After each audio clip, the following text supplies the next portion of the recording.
The Great Happiness. बुद्धं शरणं गच्छामि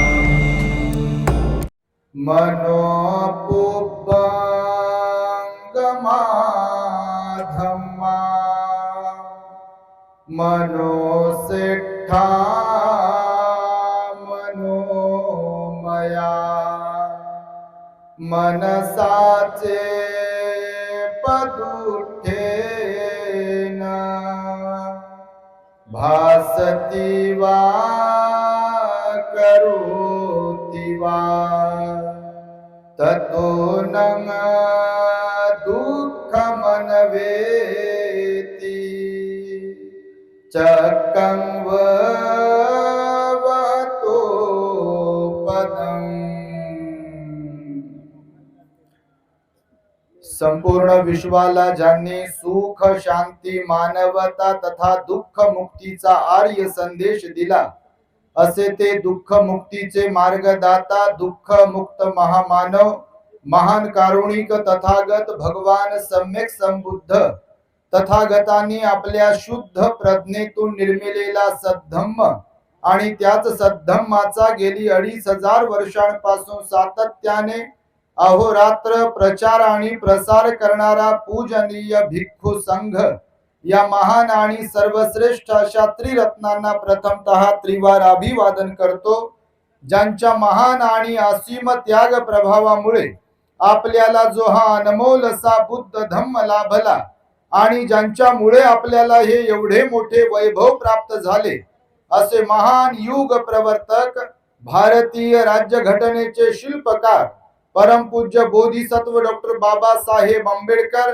या महामानवाच्या महान अशा धम्मक्रांतीमध्ये संपूर्ण जीवनाला समर्पित करून आज या महान मंगलमय दिनी आपल्या अकोला जिल्ह्यातील तेल्हारा येथे आयोजित केलेल्या धम्म परिषदेच्या निमित्ताने धम्म मंचावरती उपस्थित असलेले पूजनीय प्राचार्य डॉक्टर भिक्खू खेम धम्मोजी महास्थवीर, त्याचबरोबर पूजनीय भिक्खू बोधिपालोजी महास्थवीर आणि संपूर्ण पूजनीय भिक्खू संघ भिक्षुणी संघ श्रामणेरी या कार्यक्रमाचे सर्व आयोजक आणि धम्मदेशना श्रवण करण्यासाठी इथे उपस्थित असलेले आपण सर्व श्रद्धावंत उपासक उपासिका बालक तथा बालिकांनो, तद्वतच द ग्रेट हॅपीनेस या आपल्या YouTube चॅनलचे सर्वच दर्शक सर्वप्रथम तुम्हा सर्वांच्या प्रती मंगल मैत्री सद्भावना व्यक्त करतो आणि आपणा सर्वांच्या दुःख मुक्ती करिता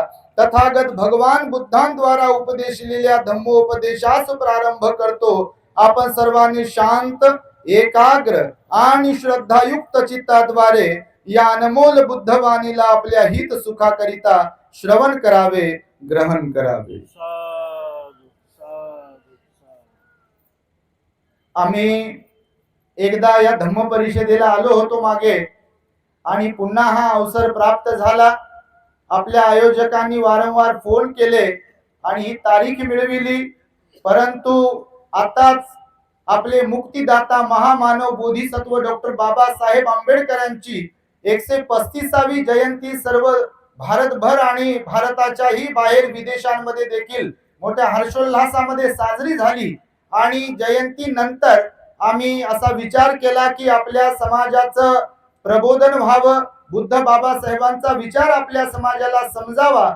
जयंती ही केवळ नाचूनच साजरी न करता बाबासाहेबांना डोक्यात घेऊन साजरी करता यावी आणि त्यासाठी बुद्ध बाबासाहेबांचे तत्व आणि विचार आपल्या लोकांना समजावेत म्हणून औरंगाबाद मध्ये 16 एप्रिल 17 एप्रिल आणि आज 18 एप्रिल अशी 3 दिवसीय व्याख्यानमाला आयोजित केलेली आहे आणि ती व्याख्यानमाला बाबासाहेबांनी निर्माण केलेल्या नागसेन वनामध्ये PS society PS engineering college या ठिकाणी दररोज सायंकाळी 6:30 पासून सुरू आहे। कालही 6:30 वाजता व्याख्यानमाला सुरू झाली, ती रात्री 10:30 वाजता संपली आणि आम्ही औरंगाबाद वरून बाय रोड रात्रभर प्रवास करून इथपर्यंत आलो। खरं तर आम्ही येणार नव्हतो, आम्हाला वारंवार कॉल केले, त्यांना सांगितलं की असं असं आमचं शेड्यूल आहे, परंतु ते म्हणाले की भंतेजी तुम्ही यायला पाहिजे आणि मग आम्ही इथे आलो. इथून पुन्हा परत जायचं ना, आज सायंकाळी आमच्या व्याख्यानमालेचा समारोप आहे. परंतु इथे आल्यानंतर तुम्ही पाहताय बहुतेक जण औरंगाबाद वरून आलेले आहेत. औरंगाबादला आमच्या पूज्य भिक्षू संघाची मोठी फॅक्टरी आहे आणि सर्वच भिक्खू मोठे विद्वान सिलवान गुणवान आहेत. हे पुढच्या पट्ट्यातले जेवढे भिक्षू आहेत ते पट्टीचे भिक्षू आहेत बघा. म्हणजे बोलण्यामध्ये एकदम धम्म देण्यामध्ये आणि समाजाला मंत्रमुग्ध करून एकदम चांगलं परिवर्तन समाजामध्ये घडविणारे हे सर्वच पूजनीय भिक्षू आहेत. तेव्हा एवढ्यांच्या धम्मदेशना होत असताना मी म्हणालो की बा मी नाही आलो तर काही फरक पडणार नाही, कारण सर्व भिक्षू इथे विद्वान सिलवान गुणवान आहेत. परंतु एकदा आपण शब्द दिला, तो शब्द दिल्यानंतर माघार घेणं बरं नाही, म्हणून मग रात्रभर प्रवास करून आम्ही आलो. आणि हे सकाळच्या सत्रामध्ये आम्ही इथे उतरल्याबरोबर संयोजक म्हणाले भंतेजी आता काही लोक आले नाही, भोजनानंतरच तुम्ही धम्मदेशना द्या. आमचे भंतेजी म्हणाले आम्ही येण्यापूर्वीच तुमच्याशी वादा केला होता की आम्ही येऊ तर सकाळच्या सत्रामध्येच येऊ आणि भोजनदानापर्यंत दोघा तिघांच्या धम्मदेशना जेवढ्या काही करता येतील तेवढ्या करू आणि नंतर आमचा पूजनीय भिक्षू संघ तुम्हाला धम्मदेशना आज आणि उद्या देईलच. आणि म्हणून हे बळजबरी माईक हातात घेतल्यासारखं आम्ही झालाय. एकदा सगळ्या संयोजकांसाठी साधुकार आणि टाळ्यांच्या गजरांमध्ये त्यांचं तुम्ही अभिनंदन आणि कौतुक केलं पाहिजे. मोठ्या मेहनतीने परिश्रमाने गावोगावी फिरून त्यांनी एवढी मोठी परिषद इथे घडवली आहे आणि त्यामुळे त्यांच्या प्रति मंगल मैत्री व्यक्त करतो. बघा भगवान बुद्धाचा धम्म महान आहे, सर्वश्रेष्ठ आहे. बाबासाहेबांनी म्हणूनच तो आपल्याला दिला. तुम्ही बौद्ध धम्माचा जर अभ्यास करत असाल, तुम्ही द बुद्ध अँड हिज धम्मा ग्रंथ जर वाचत असाल, त्रिपिटकातले काही ग्रंथ तुम्ही चाळले असतील तर प्रामुख्याने तुमच्या लक्षात येईल भगवान बुद्ध म्हणाले मनुष्याने आपल्या जीवनामध्ये निर्वाणाला प्राप्त करू शकला पाहिजे. मनुष्य त्यासाठी मनुष्याने जीवनामध्ये काया वाचा मनावर संयम ठेवला पाहिजे. जसं सब्ब पापस गाथेमध्ये सांगितलेलं आहे, कुठल्याही प्रकारचे पाप कर्म अकुशल कर्म करू नये, कुशल कर्म करावेत अर्थात पुण्य कर्म करावेत. कारण भगवान बुद्धाचा जो धम्म आहे तो कर्म विपाक कर्म सिद्धांत शिकवणारा आहे. तुम्ही ऐकला असेल कधी प्रतीत्य समुत्पाद नावाचा एक सिद्धांत भगवंताने विषद केलेला आहे. ते आमच्यासाठी लागू आहे, म्हणजे भिक्षूंसाठी पण लागू आहे आणि गृहस्थ उपासकांच्या साठी पण लागू आहे. या जगतातील सर्व प्राणी मात्रांच्या साठी लागू आहे. कर्मानेच कोणीतरी मोठं होते आणि कर्मानेच कोणीतरी छोट होते, हे भगवंताचं वचन आहे. कर्म कोणालाच सोडत नाही. मग ते पुण्य कर्म असेल तर सुखच देत राहील आणि पाप कर्म असेल अकुशल कर्म असेल तर ते आज नाही तर उद्या दुःखच देईल. मग ते आम्ही चिवरधारी असलो काय किंवा तुम्ही ग्रहस्थ असला काय किंवा कोणते प्राणी मात्र असले काय, विशेष म्हणजे कर्म जे असतात ते भगवान बुद्धालाही सोडत नाहीत. बुद्धत्व प्राप्तीनंतर देखील बघा नालागिरी हत्ती भगवंतावर सोडला होता. चिंचा नावाच्या स्त्रीचं लांछन भगवंतावरती लावलं होतं. सुंदरी नावाच्या स्त्रीचं लांछन भगवंतावरती लावलं होतं. देवदत्ताने भगवंतावर दगड फेकून मारण्याचा प्रयत्न केला होता. देवदत्ताच्या सांगण्यावरून राजगृह येथे असताना भगवंताला मारण्यासाठी कितीतरी वेळा लोक सोडले होते. भगवंत श्रावस्तीला असताना राजगिरीला असताना कितीतरी लोक भगवंताकडे पाहून थुंकले, भगवंताला शिवीगाळ केलं, भगवंताला मारण्याचा आणि निंदा करण्याचा प्रयत्न केला. भगवान बुद्धांनी सांगितलं की बुद्ध झाल्यानंतर सुद्धा बुद्ध पुरुषालाही कर्म सोडत नाहीत, तर आपल्यासारखे छोटे मोठ्या लोकांचा काय विषय आहे. आणि त्यामुळे आपण आपल्या जीवनामध्ये भगवान बुद्धाच्या धम्माला समजून घेत असताना पुण्य कर्म आणि पाप कर्म याचा अर्थ समजून घेतला पाहिजे. बघा पूर्ण त्रिपिटकाचा सार धम्मपदातील बघा त्या सप्प पापस्स अकरणं या गाथेमध्ये सांगितलेला आहे. म्हणजे कुणाला जर विचारायचंय, कुणाला जर सांगायचं आहे बुद्धाचं शासन कोणतं आहे, बुद्ध शासनाचा अर्थ काय आहे, बुद्ध उपदेशाचा सारांश काय आहे, तर सहजपणे कोणी सांगू शकते बघा की सप्प पापस्स अकरणं म्हणजे कोणत्याही प्रकारचे पाप कर्म कुशल कर्म न करणे, कुशलस्स उपसंपदा कुशल कर्म संपादित करणे, कुशल कर्म करत राहणे. आणि या दोन्ही गोष्टींसाठी सचित्त परियोदपनं म्हणजे आपल्या मनाला निर्मळ करणे. येतं बुद्धान शासनं हे बुद्धाचं शासन आहे. म्हणजे भगवान बुद्धाचा धम्म कर्मावर आधारित आहे. भगवंताच्या काळामध्ये भगवान बुद्धांनी ज्यांना कुणाला जे कोणते उपदेश दिले त्यांनी भगवान बुद्धांनी त्यांचा कर्मविपाक, त्यांचं पूर्वकर्म, त्यांचं वर्तमान कर्म आणि फ्युचरचं त्यांच्या कर्माचं फळ हे अगोदर तपासलेलं आहे आणि त्यानुसार प्रत्येकाला उपदेश दिलेले आहेत. भगवान बुद्ध असतात, ते विशिष्ट गुणांनी युक्त असतात, समोरच्याला चेक करायचे, तपासायचे आणि ते बरोबर भगवान बुद्ध त्यांना उपदेश करायचे. तर आता वेळ कमी असल्या कारणाने मी काही अधिक विस्ताराने बोलणार नाही. पूजनीय ज्येष्ठ भिक्षू पण इथे आहेत आणि आमच्या नंतर आज उद्या दोन्ही दिवशी धम्मदेशना होणार आहेत. मी फक्त भगवंताच्या काळातील एक प्रसंग तुम्हाला सांगणार आहे की कर्माचा विपाक कसा कधी कोणालाही सोडत नाही. ते आम्ही किंवा तुम्ही कोणीही असो, काही कर्म तात्काळ फळ देत असतात. कर्माचे पण प्रकार सांगितले, ऐकताय ना? ऐकताय की नाही? हा, व्हेरी गुड. काही कर्म तात्काळ फळ देणारे असतात, काही कर्म थोडे उशिराने फळ देणारे असतात आणि काही कर्म अजून जास्त उशिराने फळ देणारे असतात. पण कर्माचा विपाक किंवा फळ आहे म्हणजे आहे, बिलकुल. ही दगडावरची, काळ्या दगडावरची रेष आहे. त्याचं तुम्हाला एक उदाहरण सांगतो बघा, की पुण्यकर्म तर फळ देतेच, पण अकुशल कर्म, पाप कर्म पण कसं फळ देते. तर एकदा भगवान आपले श्रावस्तीमध्ये राहत होते. तुम्ही आपल्या द ग्रेट हॅपीनेस चॅनलवरती ही कथा गोष्ट ऐकली असेल, हा प्रसंग ऐकला असेल. आपले भगवान श्रावस्तीमध्ये अनेक दिवसांपर्यंत राहिलेले आहेत, थांबलेले आहेत, सर्वाधिक काळ श्रावस्तीमध्ये राहिले. तर भगवान आपले श्रावस्तीमध्ये राहत होते आणि श्रावस्तीमध्ये भगवान आपले राहत असताना हा प्रसंग घडलेला आहे. कोक नावाचा एक शिकारी होता, पारधी शिकारी. समजते ना? बघितला तुम्ही कधी? शिकार करण्यासाठी जातो बघा, तर त्याच्याकडे शिकारी कुत्रे पण असतात. बघितले का तुम्ही? शिकारी कुत्रे फार हुशार असतात, ते ट्रेन असतात एकदम. त्या मालकाने जे सांगितलं ते बरोबर पकडतात. शिकार जर पकडायची तर शिकारी पकडतात, पण त्या शिकारीमध्ये दात घुसवत नाहीत कुत्रे. बघा, एवढे हुशार असतात ते शिकारी कुत्रे. तर एक कोक शिकारी होता, तो तिथे श्रावस्तीमध्येच राहत होता. आणि मग झालं असं की एक दिवस तो सकाळी सकाळी शिकार करण्यासाठी आपल्या कुत्र्यांबरोबर शिकारीसाठी गावाच्या बाहेर जंगलामध्ये निघाला.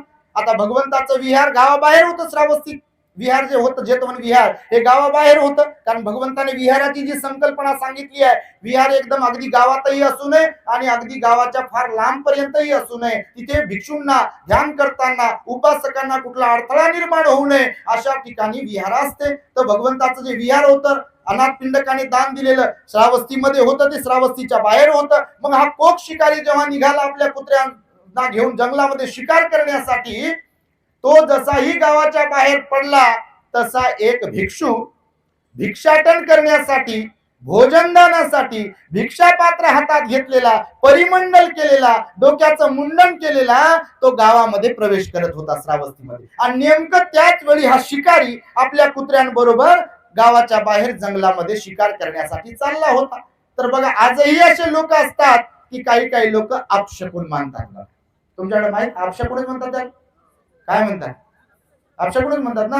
हा, मग जमते. काही काही लोक मांजर आडवी गेली की त्यांना लय बेकार वाटते पहा, किंवा कोणाचं तोंड पाहिलं की ते म्हणतात आज काही दिवस बरोबर जात नाही म्हणते. बघा, आता आम्ही लहान होतो तेव्हा, आमची आई अडाणी आहे, तर आई आमची सकाळी उठल्या बरोबर यायची आणि आमच्या तोंडावरचं काढायची, तोंड पाहायची. आमची लहानपणची गोष्ट. ते आता नंतर मग आम्ही विचारलं, बा काय होतं ते म्हणे की तुमचं तोंड पाहिलं म्हणजे तेव्हा लहान असताना का दिवस चांगला जाते. आता प्रत्येक आई असते, आई सारखं कोणी या जगात नसते. भगवंताचं पण वचन आहे. आणि आई वडील, माता पितांसारखं कोणी नाहीये. निस्वार्थपणे प्रेम करणारं जर कोण असेल या जगामध्ये तर ते कोण आहे? आई वडीलच असतात. म्हणून माता पितू उपठानम हा उपदेश भगवान बुद्धांनी महामंगल सूत्रामध्ये केलेला आहे. बघा, तर मग हा कोक शिकारी जेव्हा जंगलात चालला होता, नेमकं तेव्हा ते भिक्षू भिक्षाटनासाठी श्रावस्तीमध्ये प्रवेश करत होते. आणि मग तो शिकारी जंगलात गेला. याची भिक्षूची भेटगाठ जेव्हा झाली तर हा त्या भिक्षूला पाहिल्यानंतर आपला अपशकुन झाला असं याने आपल्या मनात लावून घेतलं आणि त्या भिक्षूला अभद्र बोलू लागला. अरे शिरमुंड्या, तुझं तोंड पाहिलं, आता मला शिकार भेटेल की नाही वगैरे वगैरे. आणि असं पुटपुटत शिव्या देत देत तो जंगलामध्ये निघून गेला. नेमकं कावळा बसण्याशी आणि फांदी मोडण्याशी, तुटण्याशी असं होते कधी कधी जीवनात. म्हणूनच लोक अंधश्रद्धेला बळी पडतात. बघा, हे चमत्कार बुवाबाजी वगैरे काही आहे का नाही? आपल्यातही लय लोक मानतात. आम्हाला माहित आहे ते कोणाला. तुम्ही लय चांगले बापा, तुमच्यासारखं कोणी नाही आहे. पण सांगतो, काही काही लोक लय बहकलेले आहे आपल्यातले. धम्माच्या नावावर, बुद्धांनी सांगितलेल्या श्रद्धेच्या नावावर अंधश्रद्धा पण पाळतात. त्या विषयावर आम्ही बोलणार आहोत भविष्यामध्ये निश्चितच कधीतरी. परंतु बाबासाहेबांनी बुद्धाचा धम्म जो दिला आपल्याला, तो वैज्ञानिक आहे. कार्य कारण भाव जो आहे, प्रतित्य समुत्पाद सिद्धांत जो आहे, तो अंधश्रद्धेला खत पाणी घालत नाहीये. भगवान बुद्धांनी कुठेही अंधश्रद्धेला खत पाणी घातलेलं नाहीये, ते सांगितलेली नाहीये. मुळात ती सोडायला सांगितली. श्रद्धा आणि अंधश्रद्धा ह्या दोन वेगवेगळ्या प्रकारच्या बाबी आहेत बघा. तर मग त्याने त्या भिक्षूला पाहिलं, जंगलात गेला. नेमकं त्या दिवशी त्याला शिकारच भेटली नाही. कोणाला? शिकाऱ्याला. आता याच्या डोक्यात त्या भंतीजीला पाहिल्यापासून होत, सकाळपासून अर त्या भंतीजीला पाहिलं हो, त्याचं तोंड पाहिलं, आता शिकार भेटते की नाही भेट. निगेटिव्हिटी आणि पॉझिटिव्हिटी, सकारात्मकता आणि नकारात्मकतेचा मोठा पॉवर असते. तुमच्या माहितीसाठी सांग, ह्या दोन एनर्जी असतात, ऊर्जा असतात, सकारात्मक आणि नकारात्मक. बघा, हम जैसे सोचते हैं वही बन जाते हैं, हे बुद्धाचं वचन आहे. आपण ज्या विचारांमध्ये राहत असतो वारंवार वारंवार, मी फार दुःखी आहे हो, मी फार दुःखी आहे हो, माझे कामच होत नाही हो, आणि माझं काय घर नाही हो, मी आजारी, बिलकुल नसेल तरी तसं दुःखी होणार म्हणजे होणार, 100% तुम्हाला सांगतो बघा. आणि जर आपण म्हणत असेल स्वतःला बिलकुल नाही, भगवंताचा धम्म आहे, सर्व अनित्य आहे, परिवर्तनवादी आहे, वेळ सारखी सारखीच नसते, आज जरी दुःख आहे उद्या माझ्या वाट्याला सुख येईल, जर आपण अशी सोच ठेवणारे असू तर निश्चितपणे जे दुःख आहे ते हलकं झाल्याशिवाय राहत नाही. कारण मन मुख्य आहे, ते मनोमय आहे. जेव्हा एखादा मनुष्य मळलेल्या मनाने बोलतो किंवा मळलेल्या मनाने कर्म करतो, तेव्हा दुःख त्या व्यक्तीचा पाठलाग तसेच करते, जसे बैलगाडी ओढणाऱ्या बैलांच्या पायांचा पाठलाग त्या गाडीची चाके करत असतात. या उलट एखादी व्यक्ती मळलेल्या मनाने बोलत, निर्मळ मनाने बोलत असेल, निर्मळ मनाने कर्म करत असेल, तर सुख त्या व्यक्तीच्या बरोबर तसेच राहते, जशी न सोडणारी सावली आपल्या बरोबर सदैव राहत असते. सुखाची पण व्याख्या केली धम्मपदामध्ये भगवंताने आणि दुःखाची पण व्याख्या केली. तर मग हा शिकारी दिवसभर खरंच जंगलामध्ये फिरत राहिला आणि ह्याला काही शिकार भेटली नाही. आता सायंकाळ होत आली तर हा मग घरी परतला. बा घरी परतला, त्याच्या डोक्यात विचार होता, आता घरी गेल्यावर लेकरा बाळांना काय खाऊ घालू, बायकोच्या समोर काय ठेवू, बायको शिव्या देईल, बायको भांडण करेल, दिवसभर गेले कुठं तरी काही घेऊन आले नाही, आता चूल कशी पेटू वगैरे वगैरे. कारण मनोरा बायको असेल तर बाबा लय डेंजर काम असते काही काही ठिकाणी.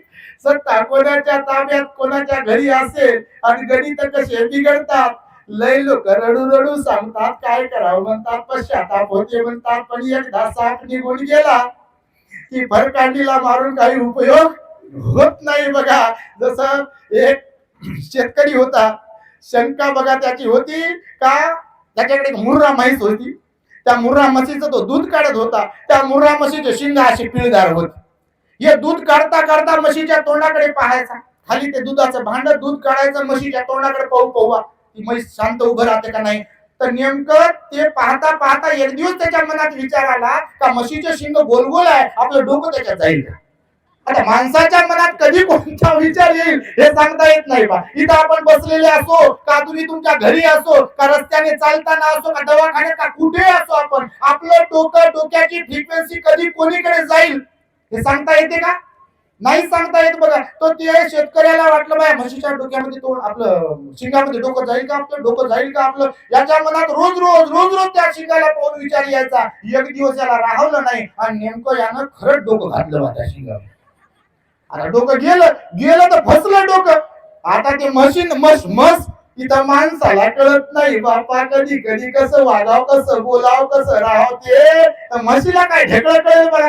तर ते म्हशीनं घेतलं शिंगात, त्याला अडकून असं एकदम त्याचे हाड बिड सारे मोडले आणि मग लोकांनी त्याला काढलं कसं तरी. बघा, तर अशा प्रकारे बघा, मन मुख्य आहे, ते मनोमय आहे. कधी कोणता विचार करेल, कधी धम्म ऐकण्याचा आपल्याला प्रवृत्त करेल तर कधी वाईट बोलण्यासाठी प्रवृत्त करेल. बघा, कधी चांगलं वागण्यासाठी प्रवृत्त करेल तर कधी वाईट वागण्यासाठी प्रवृत्त करेल. आणि म्हणून तो शिकारी मग असा विचार करत करत घराकडे निघाला. नेमकं पुन्हा काय झालं बघा, हे घराकडे यायचं आणि भंतेजी जे होते की नाही, सकाळी भिक्षाटनाला गावात गेल्या, ते कार्यक्रम प्रवचन वगैरे काही झाला असेल आणि हे दुपारी मग ध्यान करायला जंगलातल्या एका झाडाखाली बसले होते नेमकं रस्त्याच्या बाजूला. आणि पुन्हा मग सायंकाळी होत आली की भिक्षू विहाराकडे जाण्यासाठी निघाली आणि हे नेमकं जंगलातून श्रावस्ती येण्यासाठी निघालं. बा पुन्हा डबल भेट. आरा मग तर बाबा तळपायाची आग मस्त घालात जाते.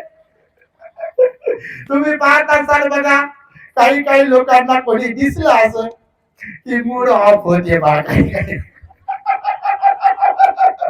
आपल्या आवडीचे लोक जर समजा नावडीचे लोक दिसले किंवा बिलकुल काय म्हणू त्याला काय सांगू बाबा तुम्ही नाही तसे, पण समजा आपल्या आवडीचे लोक जर दिसले तर प्रसन्न वाटते, वाव व्हेरी गुड तुम्ही भेटले का. आणि समजा आपले आवडीचे नाही भेटले आणि अगोदर आपली प्रसन्न मुद्रा होती आणि जर ना आवडीचे भेटले की असे 12 वाजतात पहा, की हास्य की स्माइल की प्रसन्नता कुठं डिलीटच होते का काय. आणि एकदम जसा काय घड्याळाचा भिंतीवरच्या सेल बॅटरी संपली, सेकंदाचा एका जागेवर टिक टिक टिक टिक करते, घंट्याचा एका जागेवर टिक टिक टिक करते आणि मिनिटाचा एका जागेवर टिक टिक करते, तसं काहीचा चेहरा एकदम बिघडूनच जाते पहा आपल्या नावडीचे लोक भेटल्यावर. तर मग याचा मूड चेंज झाला भंतीजी डबल भेटल्यावर, याच्या तळपायाची आग मस्तकाला गेली आणि मग हे यानं सकाळी तर अभद्र बोललाच होता भंतीजीला, पण याला वाटलं बा शिकार याच्यामुळेच भेटली नाही, या भंतीजीमुळं याला दाखवतो आता. बाबा दाखवतो म्हणणारे लय लोक राहतात, त्यांची माइंड फ्रिक्वेन्सी कधी मग कशी कुठे त्यांना घेऊन जाईल आणि कधी कसं अकुशल कर्म करायला लावेल काय वाचा मनाने हे काही सांगता येत नाही. ते त्याच फ्रिक्वेन्सी मध्ये राहतात बघा मग असे लोक. आणि नंतर मग याला वाटलं की आता भंतीजीला दाखवतोच हात, आता याला याच्यामुळे शिकार भेटली नाही, त्यानं मग शिवीगाळ तर केलीच केली, रागाने बेभान झाला आणि त्याचे शिकवलेले जे कुत्रे होते की नाही त्या शिकारी कुत्र्यांना त्यानं लावून दिलं, छू कुत्रे कुत्रे कुत्रे. भंतेजी आता हे असं आमचे कपडे वेगळेच राहतात पहा, कधी कधी आम्हाला कुत्रे भुकतात असं काही नाही.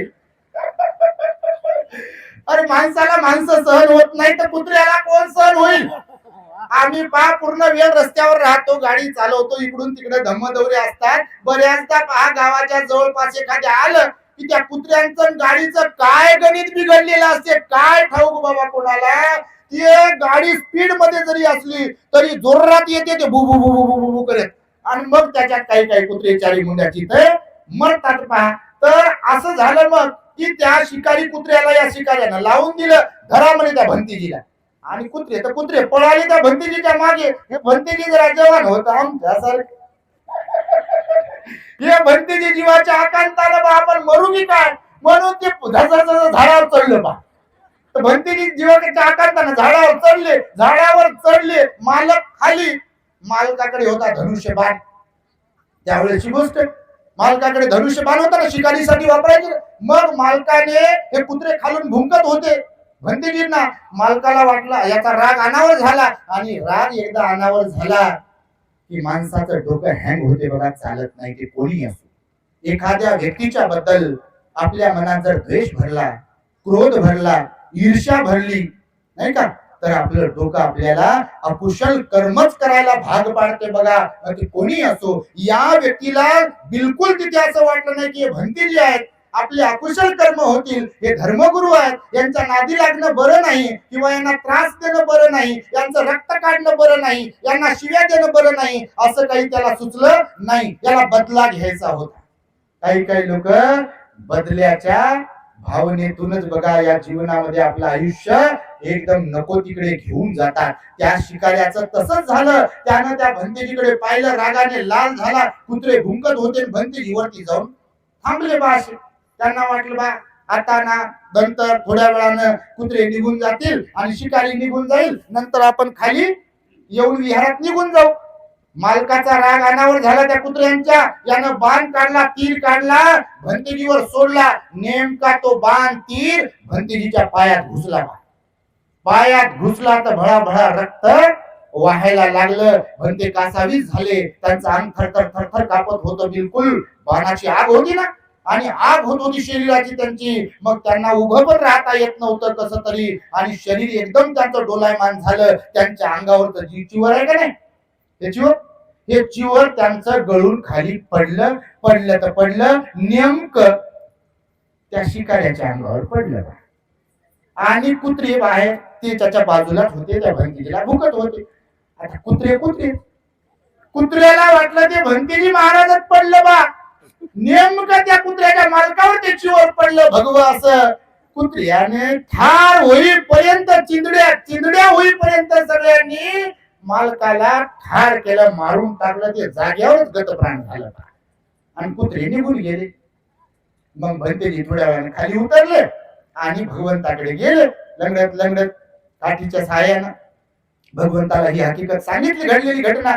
भगवान बुद्ध मग तेव्हा म्हणाले की मनुष्य प्राणी असो की कोणी असो, जे कोणी दुष्ट कर्म करतील काया वाचा आणि मनाने, त्यांना त्या दुष्ट कर्माचा परिणाम भोगावा लागेल म्हणजे लागेल. जो कोणी पुण्य कर्म करेल त्याला सुख प्राप्त होत राहील आणि जे कोणी पाप कर्म करत राहील काया वाचा मनाने त्याला दुःख भोगावं लागेल म्हणजे लागेल. मग ते आम्ही असो का तुम्ही असो, असे अनेक उपदेश भगवान बुद्धाचे त्रिपिटकामध्ये आहेत बघा. ते उपदेश तुम्ही श्रवण केले पाहिजे आणि मनावर घेतले पाहिजे. बुद्धाच्या धम्माचं आचरण केलं पाहिजे, दान पुण्य केलं पाहिजे, शील पालन केलं पाहिजे आणि ध्यान करून आपलं जीवन सफल बनवलं पाहिजे. आपल्या बाबांनी, महामानव बोधिसत्व डॉक्टर बाबासाहेब आंबेडकरांनी महत्प्रयासाने आपल्याला हा बुद्धाचा धम्म दिला. त्या बुद्ध धम्माचा आपल्याला आचरण करता आलं पाहिजे, बुद्ध विहारात जाता आलं पाहिजे,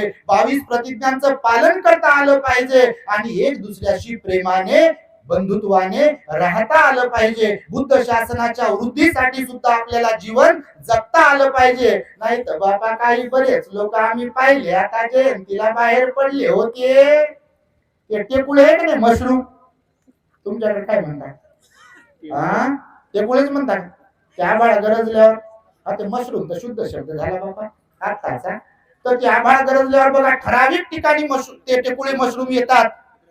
अरे नाही केलं डेंजर, हे भलतच सांगितलं बाहेर, ही काही शब्द वापरत नाही ते सिमिलर असते. तर ते काही ठराविक ठिकाणी उगवतात बघा आणि ते आभाळ वगैरे गरजलं की तेव्हाच उगवतात. तसे काही लोक आता जयंतीला उगवले होते. तुम्ही नाही, तुमच्याकडे ते लय चांगले असतील, तुम्ही काही दारू पिली नसेल, तुम्ही काही नाच गाणे असं नको ते केले नसतील, तुम्ही तर एकदम चांगलीच जयंती केली असेल. परंतु काही लोक बघा नंतर कधी दिसत नाही. काही लोक बघा गातात बाबासाहेबांनी हे केले, बाबासाहेबांनी ते केले, कोणी नाही केलं, भीमाने केलंय, माय म्हणते दिल्लीचं दालन फुलं भीमाने केलंय वगैरे वगैरे, आणि मात्र बाबासाहेबांचं काम करत नाही, पंचशील पालन करत नाही, उपोषण पालन करत नाही, 22 प्रतिज्ञांचं पालन करत नाही, दान धर्म शील पालन ध्यान करत नाही. मग काय करतात असे लोक? बाल्याची माय बाल्याची बायको, 10x10 नाही आता आपल्या बंगल्यातल्या खोलीत, आणि समाज गेला म्हणते चुली.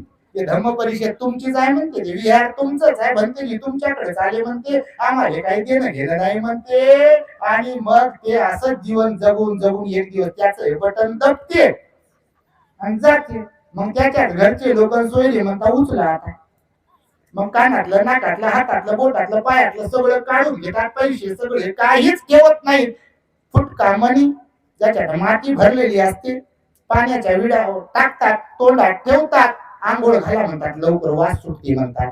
आंघोळ घातल्यावर म्हणतात लवकर उचला, तिथे गेल्यावर म्हणतात लवकर टेंभा पेटवा आणि लवकर लावा आग, आणि तिथे मग 2 मिनिटाची आदरांजली म्हणते. काय ढेकळाचं 2 मिनिटं उभं राहते, हे डोळे बंद करत नाही. काही बाबा कशाची आदरांजली माहितच नसते काय आहे आदरांजली, आणि तिथून म्हणतात चला, आणि नंतर 20 रुपयाचा हार घातला की विषय आपला संपला बघा. तर अशा जीवनाला काही अर्थ नाही. आपण आपल्या जीवनाचा सदुपयोग केला पाहिजे. त्यासाठी धर्माचं आचरण करणे, बाबासाहेबांचा विचार समजून घेणे हे अत्यंत आवश्यक आहे आणि तो तुम्ही समजून घ्याल यासाठीच ही धम्म परिषद आहे. तेव्हा आज आम्हाला इथे निमंत्रित केलं त्याबद्दल सर्व आयोजकांच्या प्रती खूप खूप मंगल मैत्री व्यक्त करतो आणि वेळेच्या अभावी या माझ्या छोट्याशा धम्मदेसनेला इथे मी पूर्ण विराम देतो. पूज्य भिक्षू संघाने मला ऐकून घेतलं आणि ही संधी उपलब्ध करून दिली त्याबद्दल सर्व ज्येष्ठ भिक्षूंच्या प्रती मी ऋण व्यक्त करतो आणि तुम्हा सर्वांच्या प्रती मंगल मैत्रीची सद्भावना व्यक्त करून माझ्या शब्दांना पूर्ण विराम देतो.